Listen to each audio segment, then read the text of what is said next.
I see we're all settling down here, and welcome to United Astronomy Clubs of New Jersey. We are back on site for a number of. I had the count of all our public programs this season, and then I forgot it. So, moving on from that, I want to welcome you all here. Just a reminder, if you can't make it up here, we do live stream this on our YouTube channel and keep all our past broadcasts. So you can always, if you miss it or you want to see us but can't come up, you can always check us out on our YouTube channel. If you check us out on our website, uacnj.org, that's where you will find a list of all our of current public programs and if we're going to be doing any special events. You'll also be able to find information on all our telescopes and member clubs and various other fun activities to do. With that, do check us out on our social media. We got Facebook, Instagram, Discord, and Twitter. All great places to grab information from. So, with our online chatters taken care of with information, for those of you who are here, if you do need to use the bathroom, that is the porta potty. To my right, your left, it has the red light on it, so it makes it easy to find at night because it does get quite dark. We do have a little museum/gift shop area set up that's going to be available. I'll be on the sales desk after stream, so if you need anything, I'll be there after stream. So, when after presentation, I can't guarantee that we'll be able to have any scopes viewing anything, considering we have quite a lovely layer of cloud cover. Hopefully it clears up. If not, we might not have observing because unfortunately all our telescopes that we have for the public are visual-based telescopes. So unfortunately, if a cloud's in the way, can't see anything in space. So, that being said, when we do go to leave, we all have headlights on our cars. We should be using the headlights on our cars. We do not like running people over. It hurts. Don't ask me how, I know. So to avoid anyone getting hurt today, we are going to use our headlights. That being said, it does get dark, so if you do need to use a flashlight or whatnot, do keep it pointed towards the ground, because we don't need to unintentionally blind people without needing to. So with that, we're going to get into tonight's presentation, which is What's Up in the August Sky with Lonny.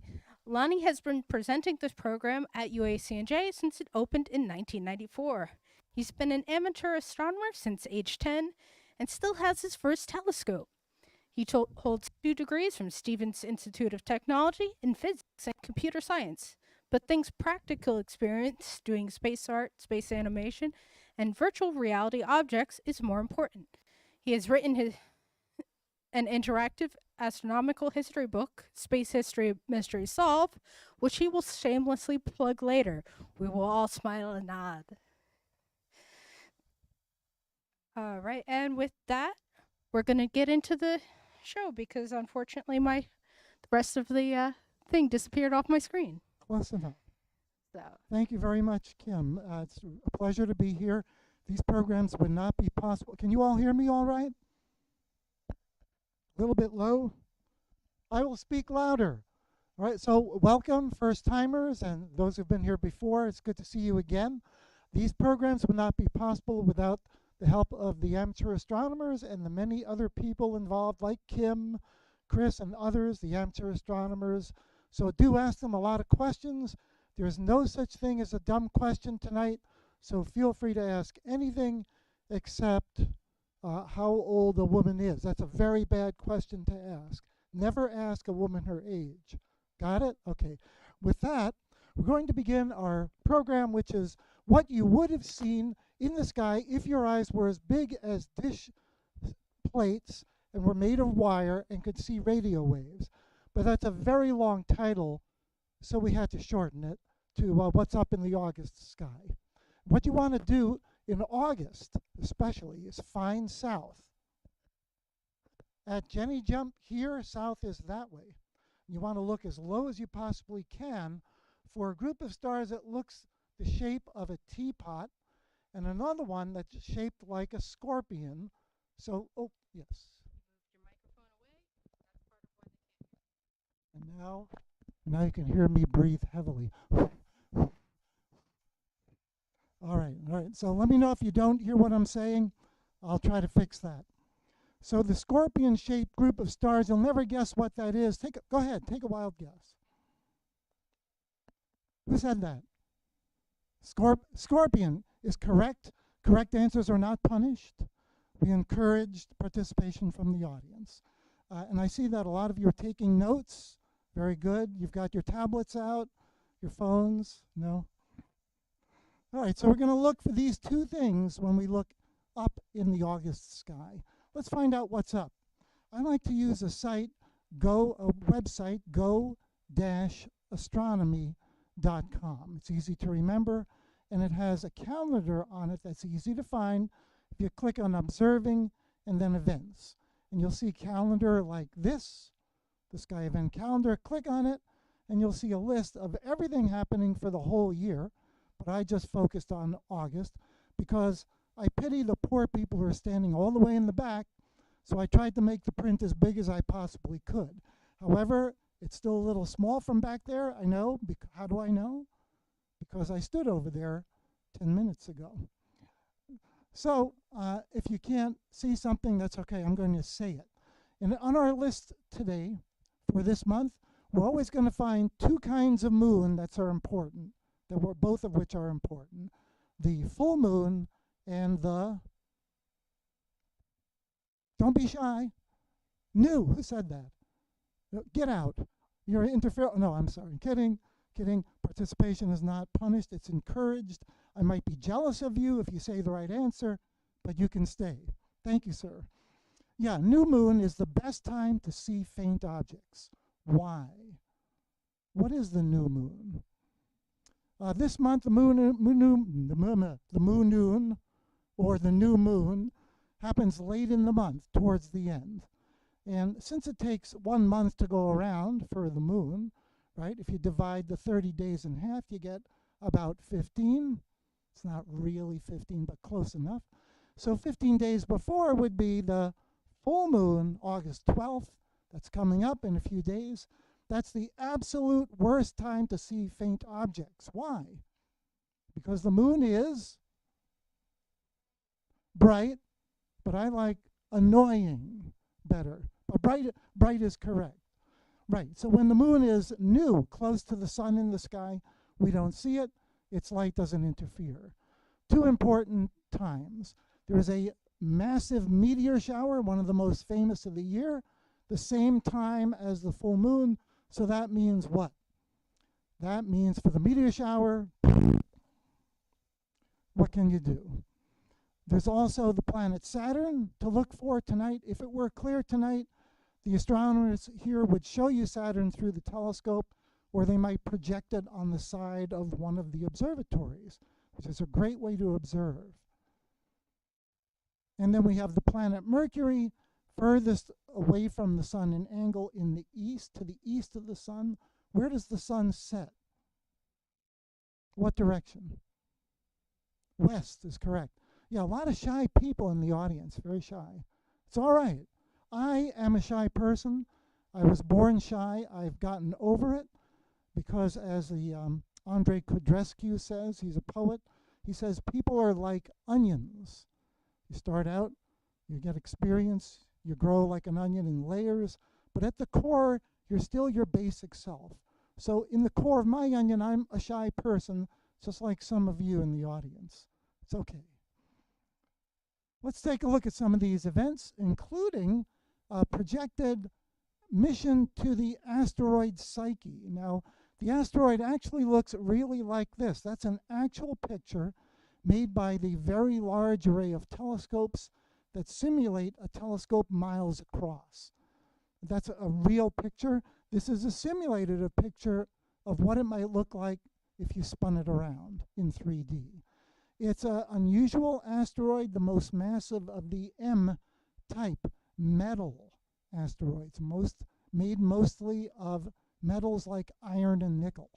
That would be a great asteroid to mine for resources in the future if we run out of resources on Earth. All right, the problem with this asteroid, well, I should mention first, It's a major asteroid that was discovered early, the 16th, fairly bright. It's about 140 miles across. It's pretty big. If it ever hit us, that would be a major impact. Don't worry, its orbit is far from us.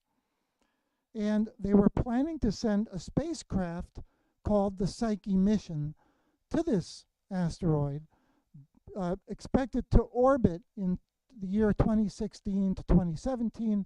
But the problem is that the software developed problems. The software designed for this mission, they've delayed the launch from now to next year. So I'll be talking about this in the future.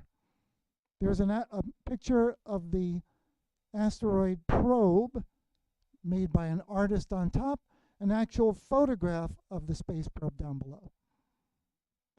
If you take a look at the website about from the Western Washington University about the names of the moon, you can find dozens of Native American names for the moon for each month. Did you know the moon has a different name each month? The full moon, also the new. But I like to name the full moon, and you can get all the names on this website, but I just listed ones that coincide with the supermoon this month. What's a supermoon? It's the moon that eats spinach. It's the moon that is a no, it's none of those things.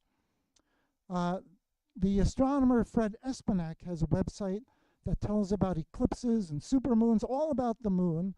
Look him up. He's Mr. Eclipse. And he lists the average distance of the moon from the Earth, which orbits not in a perfect circle, but it's slightly egg-shaped. So sometimes the moon is closer, sometimes it's further away. In July, it was closer than average, less than 250,000 miles. That's a lot of miles.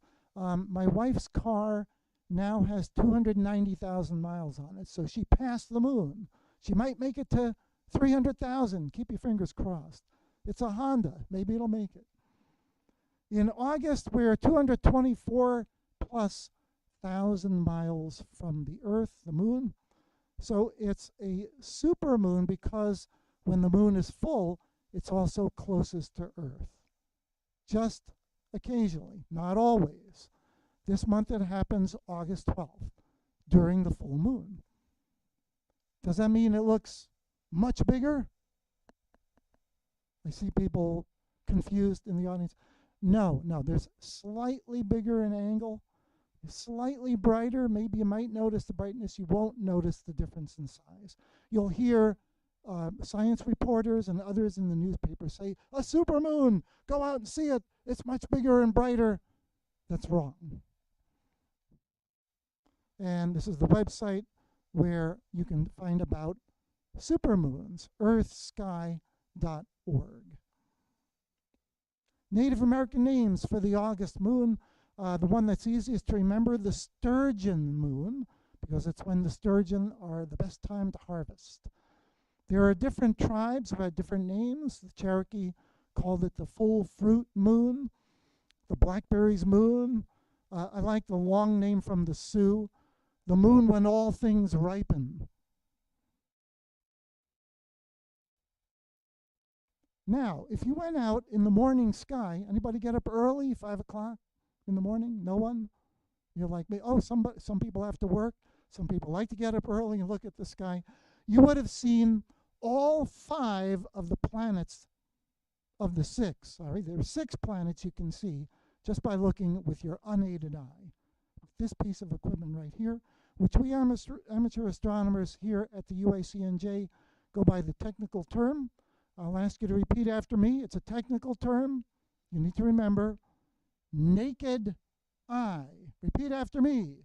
Naked eye. Excellent. We all have one, most of us.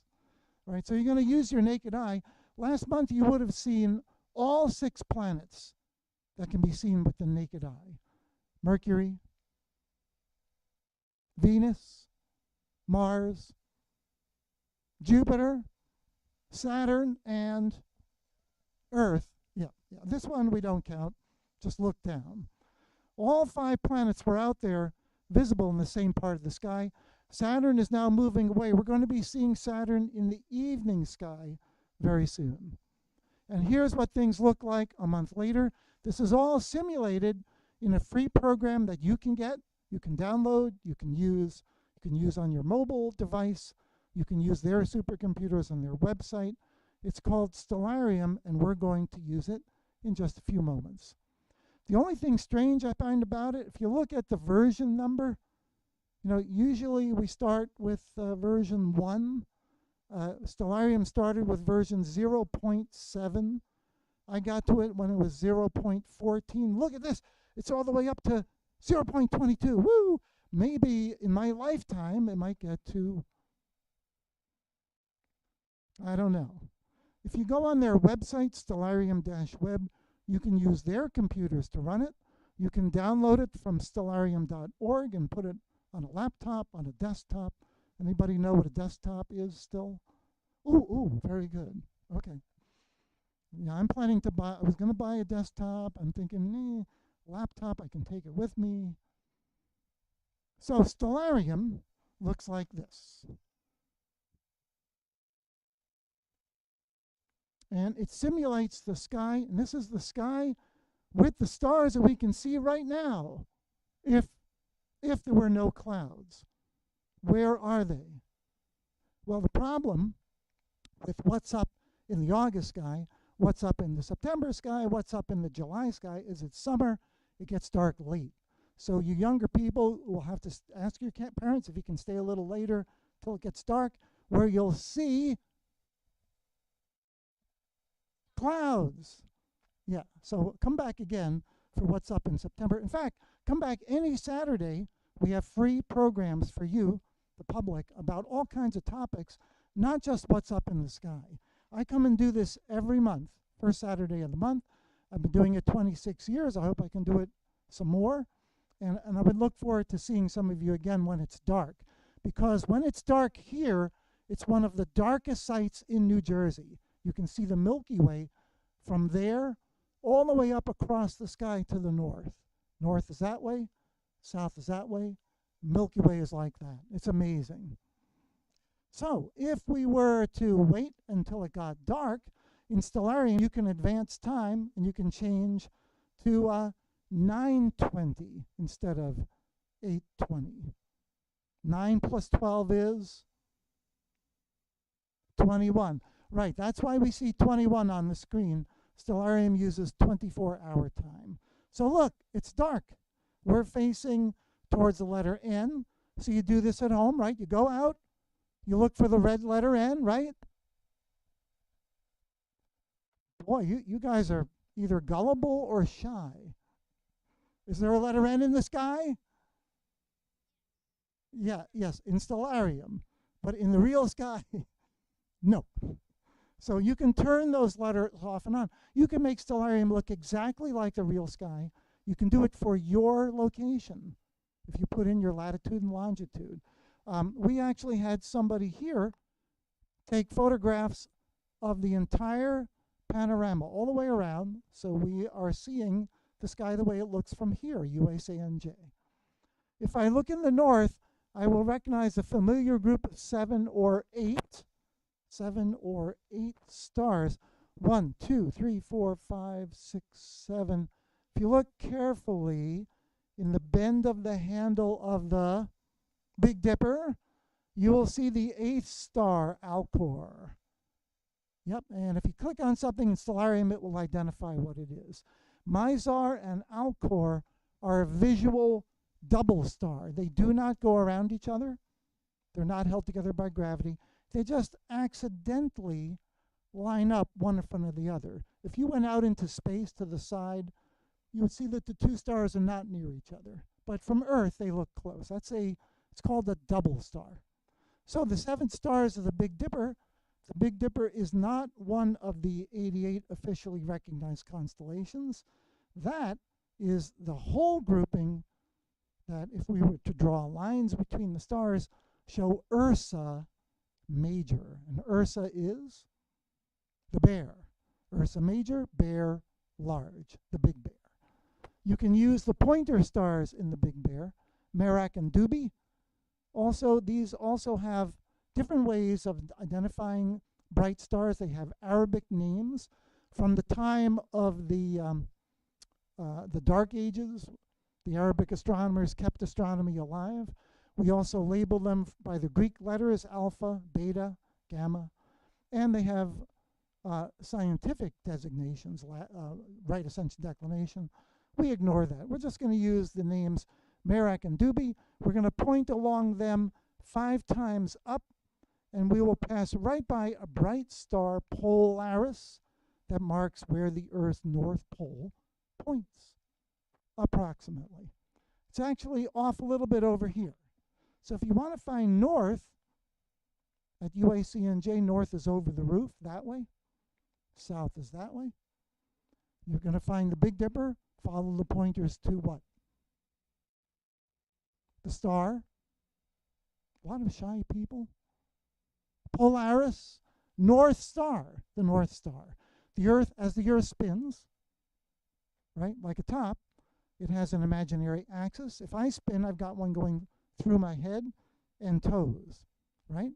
That axis has to point somewhere that way. It doesn't point straight up and down. It points at an angle depending on your latitude. If you were at the equator of Earth, the North Star would be way down on the horizon. You wouldn't even see it. From New Jersey, there are 5 constellations we can always see in the north because they spin around in a big circle, and that's the King, the Queen, the Dragon, the Big Dipper, the Little Dipper, the Big Bear, the Little Bear. 5 constellations. Try learning those first.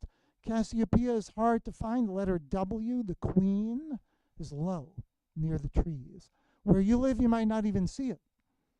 The King, even harder to recognize when there's a lot of stars. I see a house upside down with a roof, but when I'm here looking, I find it very difficult on a dark night because there are so many faint stars that make it more difficult and more interesting. If you look in the west, west is to the right of south. So which way is that here? Correct. Very good. You get a gold star, sir. That way, west, that way, everything sets. So if you want to see the stars of spring and early summer, they're disappearing that way. You want to look this way above the trees. And if you do that from here or from home, you will find Arcturus, the bright orange star. In stellarium, the colors are weak. They're not well represented, but if you follow the Big Dipper's handle in an arc, it will come to the 4th brightest star, Arcturus. If we proceed to the left of Arcturus, we'll be facing further and further south, where all the interesting stuff happens. The crown. This was one of the labors of a famous Greek hero of legend. And his name is spelled by a giant letter H in the sky.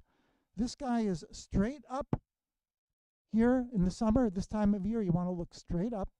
Got to crane your neck, right? The amateur astronomers here took pity on you, so they have something that bends the light sideways so you can just look straight into a telescope. Or they will project an image on the side of the observatory, which I think is really cool use of technology. Then you all don't have to wait in line. You can all look at once. And that is the hero whose name begins with H, who is Hero, close. They made a movie about him. There was a Disney movie. Hercules, yes, very good. Yep, his name is kind of spelled out. In tradition, you can turn on pictures in stellarium. He's always drawn upside down. I don't know why. His head star is down, his feet are up. If you look in Hercules carefully, you can ask the amateur astronomers here to help you find this. If you have a pair of binoculars, you can see a fuzzy cloud here in the keystone, shaped like the keystone of an arch, irregular, not square. There's a fuzzy blob partway up. See it? All right, in a small telescope, the fuzzy blob begins to show a few stars. In larger telescopes, hundreds of stars. And in the Hubble Space Telescope, you can see some of the 500,000 stars of this cluster of stars shaped like a globe. A cluster of stars shaped like a globe, and that's what it is. So what would the scientific name be, I wonder? Take a wild guess. Yes. Galaxy is what these things go around. That's a good guess. Galaxies are bigger. Galaxies contain, like our galaxy, up to 1,000 billion stars, 1,000,000,000,000 stars. It's the latest count. This one has 500,000, and there are tens of thousands of these things orbiting the galaxy in all angles. This is the most famous, the most easily observed from New Jersey, M13, cluster of stars shaped like a globe is called a. Who said that? Who said? Aha! You've been here before.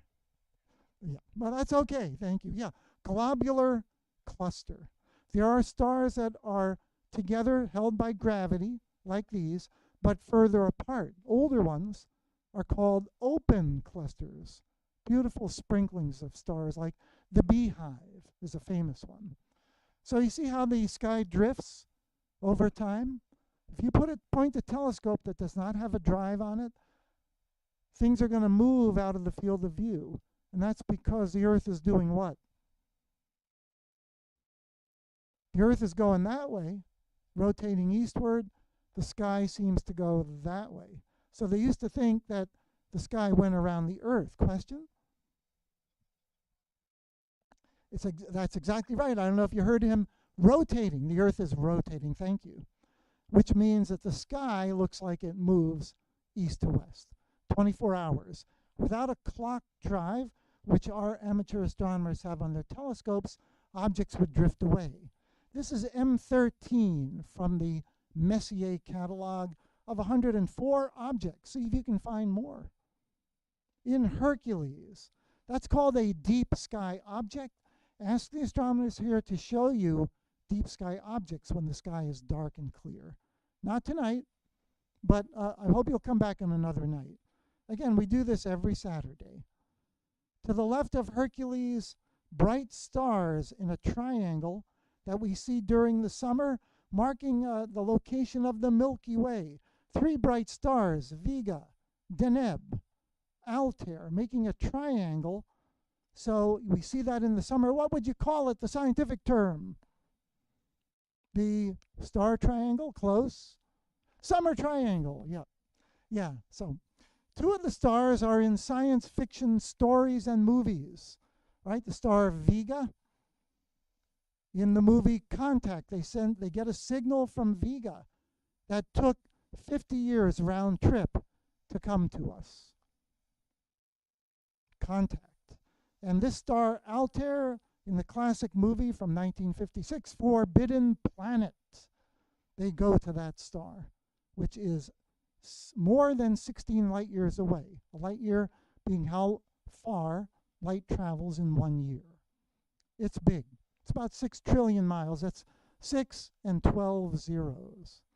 So miles are pretty much useless. That's why astronomers use light years. The summer triangle, the last star that I mentioned, Deneb, is 1,400 light years away, and yet it looks nearly as bright as the other 2. So if we brought the star Deneb to where the sun is, it would melt. It would vaporize the inner solar system. The Earth would become gas. It's a pretty hot star. If you're looking this part of the sky, in between that triangle, there is an arrowhead. See it? Need a little help? Arrowhead. Sagitta. Sagitta, the arrowhead. Nearby, there's a famous little group of stars that look like something you might see in a coat closet, hanging upside down.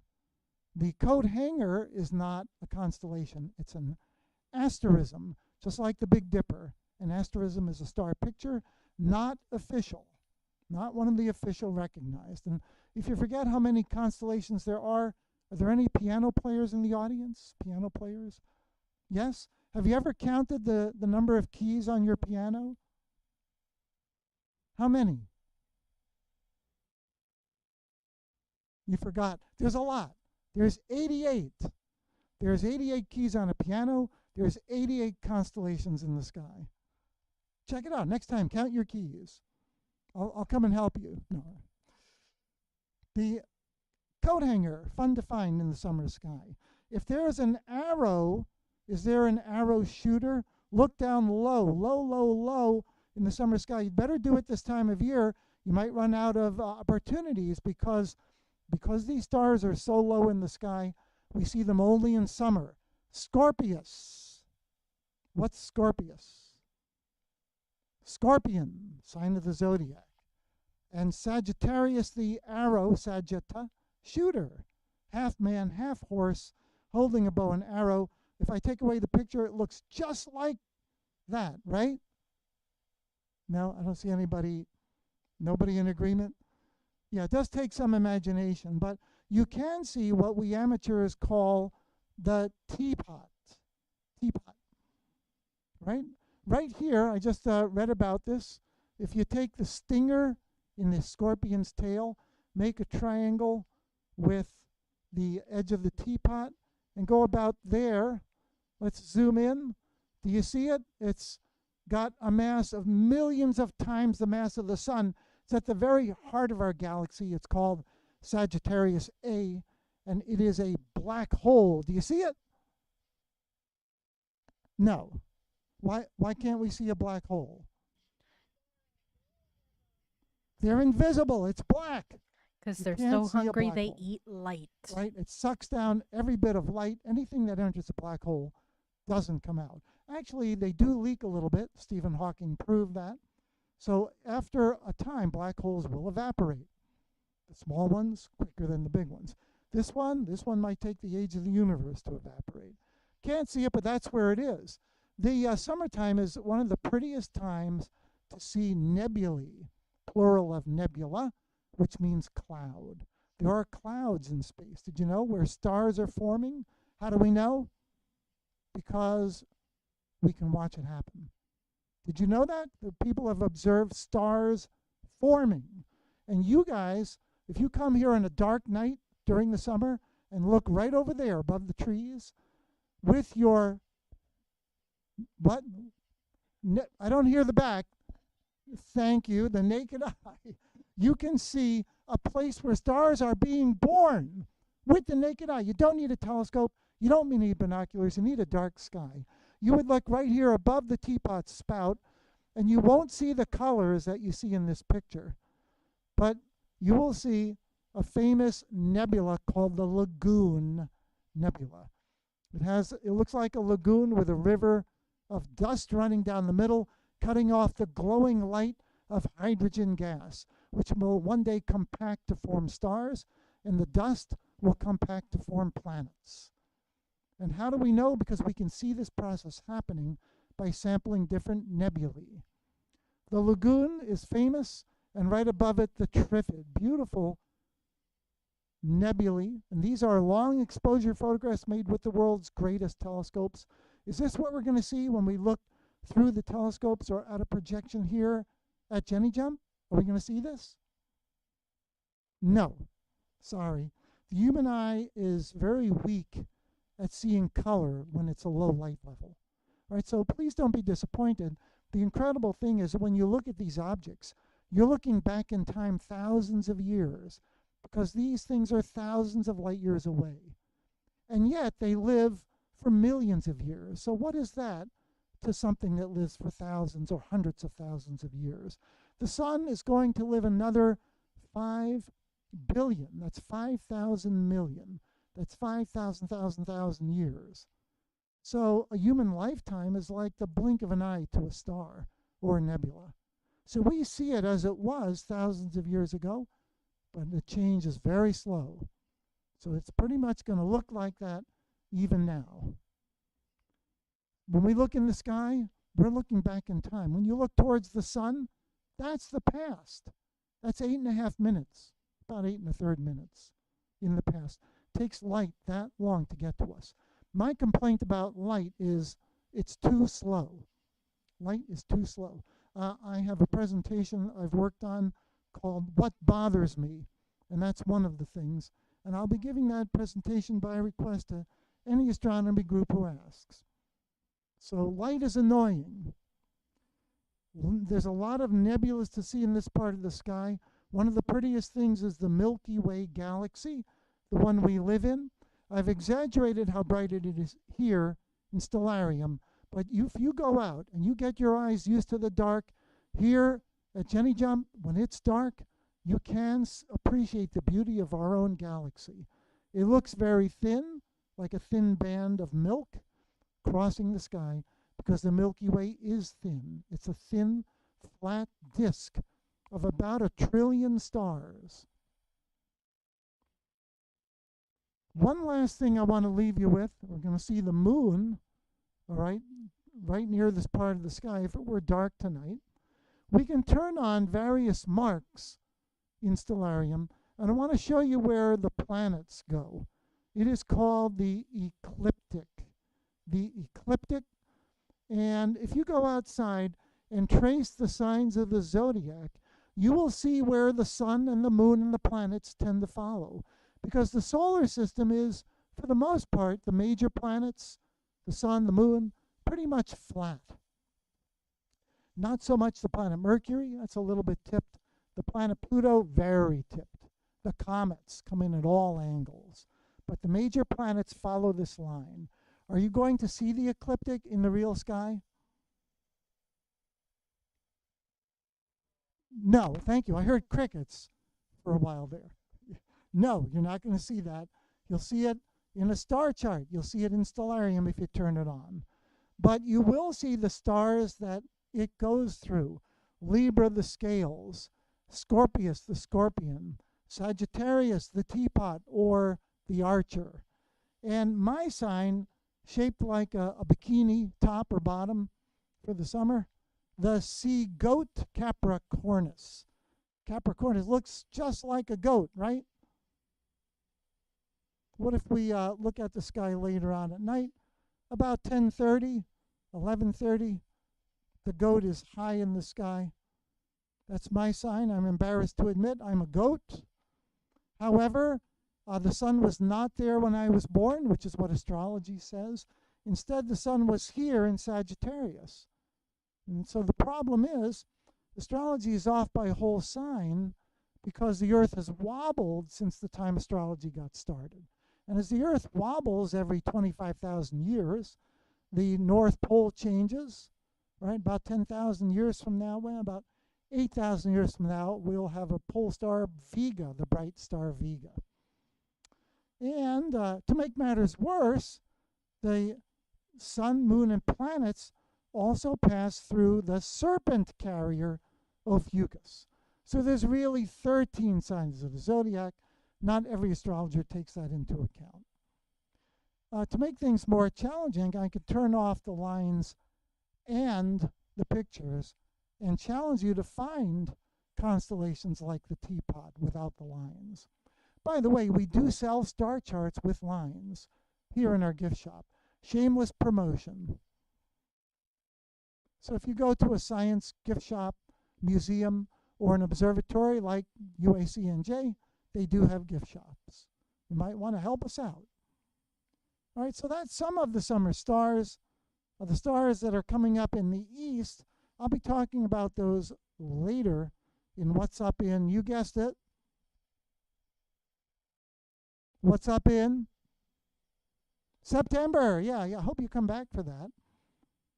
All right, if I turn the lines on, we look for a great square of stars in the sky, which is called, you'll never guess, the Great Square. Yes. Pegasus, the flying horse, which brings us to the farthest thing that you can see in the universe with the naked eye. Yep, we'll be talking about the Andromeda Galaxy next month. For right now, I'm going to conclude this part of my presentation with a wrap-up, some news. Don't miss, if you miss everything else I talked about tonight, please don't miss the Perseid meteor shower. Coming from Perseus, the meteors spread out all over the sky. They come in a parallel track. They are debris from a comet. And you can see them over the course of a whole month, but they peak. as we pass through the debris trail. We're going to go through the thickest part when the moon is full. Unfortunately, August 12th, when we might see 60 per hour, maybe one a minute. A little tidbit I found is that the song by John Denver, Rocky Mountain High, was inspired when he saw Perseid meteors one year. I've seen it raining fire in the sky. That was the lyric. The meteors spread out just like railroad tracks, right? They never touch parallel tracks, but they seem to spread out all over the sky.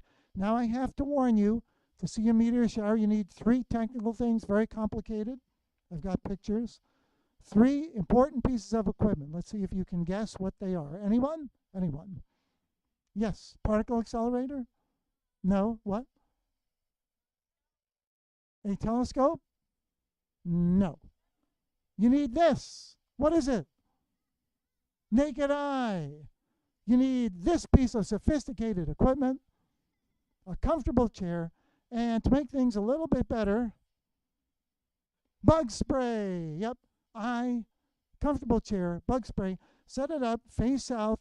Look over your left shoulder to the northeast. That's where Perseus will be late at night, coming up very late.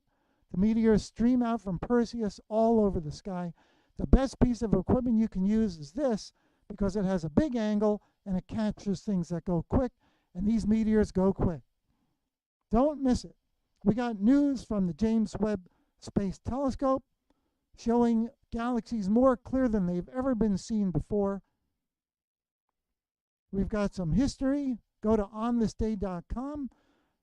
On August 21st, in the year of 1560, Tycho Brahe, my favorite astronomer, saw an eclipse of the sun from Denmark, and he was inspired to become interested in astronomy.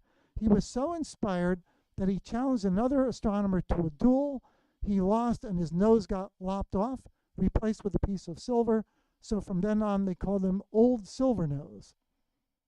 And he was a party animal. He actually died at a party, face down in his soup. What a guy.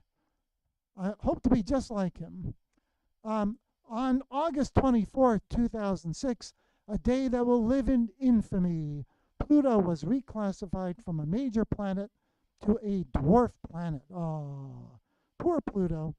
Because they decided, the International Astronomical Union decided that it must meet 3 criteria. However, Alan Stern, who was the New Horizons mission that passed Pluto, he was the principal investigator. He says the definition stinks. Yeah, that's a scientist. The definition stinks. Pluto doesn't meet the 3rd definition. It hasn't cleared all the objects in its neighborhood. In fact, it has 5 moons, count them, 5. And one of them is so big that Pluto and the moon orbit not Pluto, but a point outside of Pluto. So, a quick review and a test. Oh no, did you know we were going to have a test? All right, here's your chance to run away. No, I'm kidding, no test. Should we review what's up in the August sky? Let's do it real quick. All right, so I'm going to use stellarium once again. I'm going to look first in the north to find the big and little dippers. I'm going to look in the west for the stuff that disappears. So what do? I'm sorry, a bug hit me. I look for the letter W, right? No. I look where the sun set. I find the bright star Arcturus setting. I look for Hercules. He's going to be setting too, but right now he's up high. I look for the summer triangle, Lyra the harp, Cygnus the swan, Altair the eagle, with the 3 bright stars of the summer triangle. I'm going to look to the left for the great square for the stars of east coming up. I'll be talking about those more next month. But I especially want to look low. If you stay up late and look for my sign, the old goat, the sea goat, you will see the bright planet Saturn, the only evening star, moving slowly through the constellations every 29 years.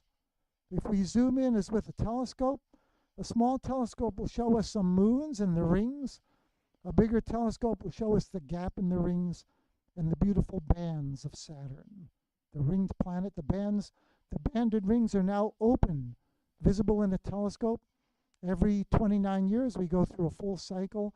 So over half that time, 14 years, they disappear, edge on because they're so thin. Some of the things to see, I was kidding, there's no test, but I'm going to leave Stellarium up and running in case there is a question. For right now, don't forget these events. Full moon early in the month, new moon late. Best time to see dark, deep sky objects dark late in the month. Also, good time to see the closest planet to the sun, Mercury. Check out UACNage. Repeat after me. UACNage. UACNage. I don't hear you. UACNage. UACNJ.org. It has all kinds of events. Don't forget there are still magazines and apps, magazines in print and online. Large parts of them are free online. Stellarium and Celestia are great free programs that let you not only see the sky from anywhere on Earth, but with Celestia you can fly through space to see what the Earth looks like from the moon, what Saturn looks like from its moons, things like that. And that's Celestia. Shameless promotion, my book Space History Mystery Solved lets you work with your fingers or a pointing device and play with 3D planets live. You can spin them around. You can learn really neat stuff. You can see that on astronomyinmotion.com. And my latest VR object is available for sale cheap at $8.45. But there is a good free demo at Mars at Your Fingertips. MarsAtYourFingertips.com. Also linked to Astronomy in Motion. You can find me at Lonny Buinis at Gmail, Astronomy in Motion, or Mars at Your Fingertips. Check out, if you forget everything I told you tonight, everything, just remember space. Space.com. Easy to remember. And I want to thank you for being such a good audience. Take it away, Kim. I want to thank Kim and the other astronomers here for making this possible. And I want to thank you. You've been a terrific audience. Thanks very much. All right. Thank you for everyone who's joined us, both here in person and online. So I did notice a couple of you here snuck in during our presentation. So I just want to go, before we get into our question and answer session, go over a couple safety things. If you guys do need to use the bathroom, that is the porta potty to my right, your left. It's lit up by a red light. If you want, we have a museum or gift shop area you can check out also. I will be covering that after the question and answer session and stream. And do ask questions. It looks like we do have one observatory open, so you will be at least able to see inside an observatory to see how we kind of have that set up for telescopes and what we would normally do. Unfortunately, the clouds have yet again rained on our parade, but thankfully not literally rained on our parade. So very thankful for that. When we do go to leave, we are using our headlights because we like not getting run over. It hurts. We like to avoid that. That being said, if you have flashlights or whatnot because you need to get around, do keep those pointed towards the ground because we don't need to add additional chances of blinding to our program. So, we're going to get into our questions. I just asked for the people here, wait until I get to you to put your hand down because as I'm making sure I'm not stepping on anyone, if I look down to check where my feet are and I look up and your hand's gone, I no longer know where you are. And plus, wait till I get there with the microphone because chances are if you have a question, a person online also has the same question and might just be too shy to speak up. So, our first question, which we'll start out with, is one of our online questions. And they said, so, I think this was a comment about age before you got into your presentation. We refer to certain space objects as she. Does that mean the entire time we've been trying to figure out their age, we've been insulting them? Correct answer is yes. Yep. Right. There are Latin names. Some names are feminine, some are masculine. I just say be polite. Right. On that bit of snark, do we have any questions from our audience out here? Ooh, perfect.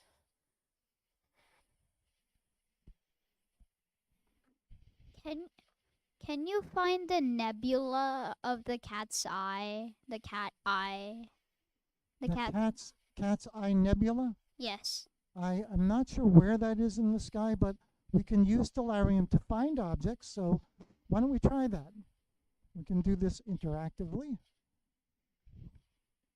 So what you do is you go here, menu pops up, you put in the search, and you can spell it out. Cat's Eye Nebula. See, it comes up. Click on it. Let's see where it is. Sometimes they're underneath this. Oh, look at that. It's in Draco. Let's zoom in. So it's always visible. And in see now in this exposure, it may not look as much like a cat's eye, but you'd be surprised when you see it in a small telescope. Right? A lot of these names, like the witch's head, the cat's eye, the North American, look a lot like what we're familiar with. Very good question. Thank you. Ooh, that Sure. one has actually a lot of names according to that. I did not know it was known as the Snail Nebula. Yeah. Yeah, sunflower also, or snail. Right. Cool. Was there another question from our audience here? And between questions, you can put your hands on. When I ask for them, then you can put them back up. Okay? Otherwise, I know my arms get tired. What's your question? Why do you need the headlight? Why do you need the headlights? Because it's very dark. You don't want to fall. And please, everyone, be careful when you do walk away. Let your eyes get used to the dark. Yeah, the headlights are so that we can see the cars coming at us, and so that cars can see us as well. So we avoid everyone getting hurt. Right. I know we had a couple more questions. Okay.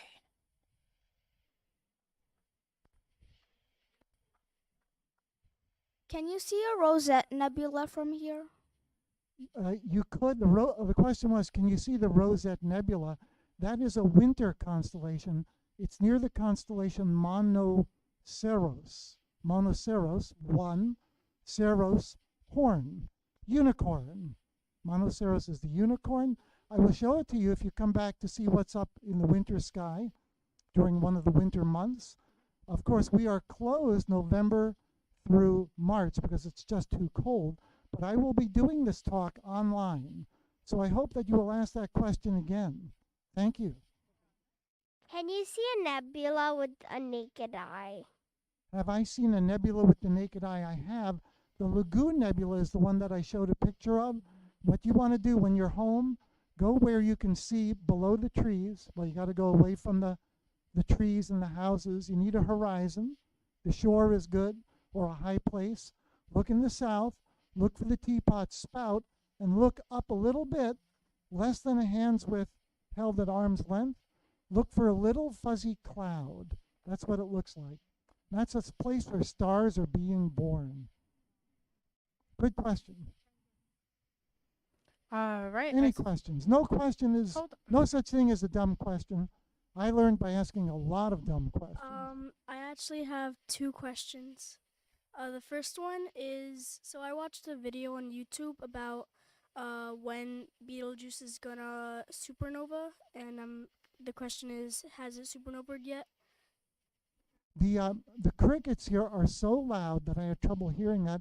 So I'm going to ask Kim to repeat the question, please. The question was, she watched a video on the fact that Betelgeuse will eventually go supernova. Has it supernovaed yet? And again, I missed it. Has what supernova? Has the Betelgeuse, the star, Oh, gone Betelgeuse. supernova yet? Yeah, now Betelgeuse could have all kinds of events happen, but we wouldn't know it for something like a few hundred years. I think it's about 700 years. So we know it as an unstable star. It may be puffing out portions of itself, but the chances are probably not yet. And I wouldn't worry about it. It's too far away to affect us. So I guess that's a double question.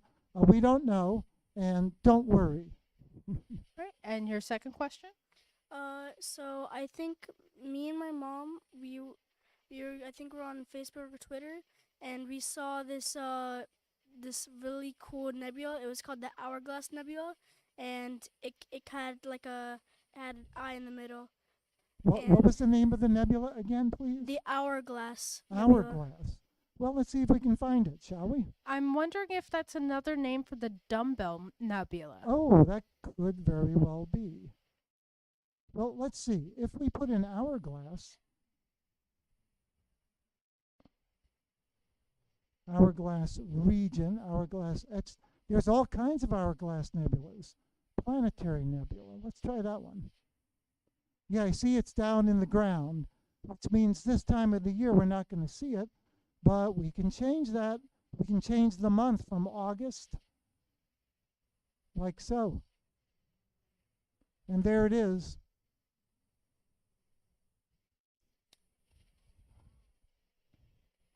Does that look like the one you Nebula, saw? also called it the would- butterfly. It had like a greenish color, and it was Yeah, it you was like you a won't cat see eye those on it. colors. Let's see, what constellation is that? I would suggest. Monoceros, also where the Rosette. Ooh! Somebody wanted to see the Rosette Nebula. Would you like to see it? This is a really cool trick. Typing in the dark. Rosette Nebula. So while he's looking that up, I would suggest if you are looking for a specific item, you get the program yourself. It is completely free, and you can spend a lot of time zooming in, zooming out, and exploring all sorts of parts Yep. of the universe. You can do this yourselves. Does that look like a rose? Little bit, right? All right. Any questions about anything we did see? All right. Any more questions? Let me. Bueller? No one? Oh, there's one.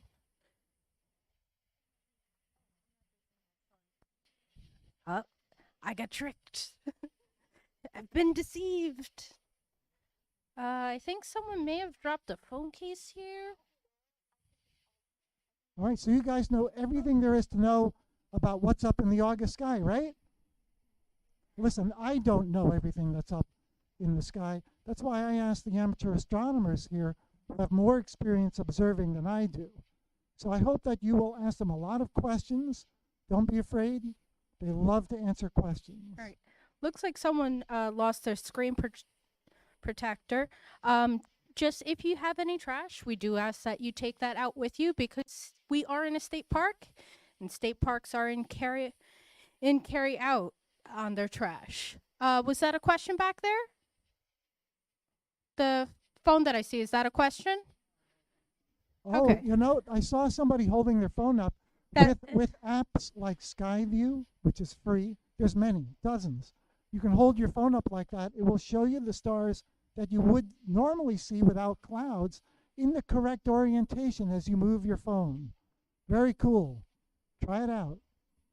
Right. Since it looks like questions have pretty much died down, I do thank you all for coming out. I hope to see you again, whether it be here in person or online. I do hope you guys join us online when you can't make it here. And with that, have a good night.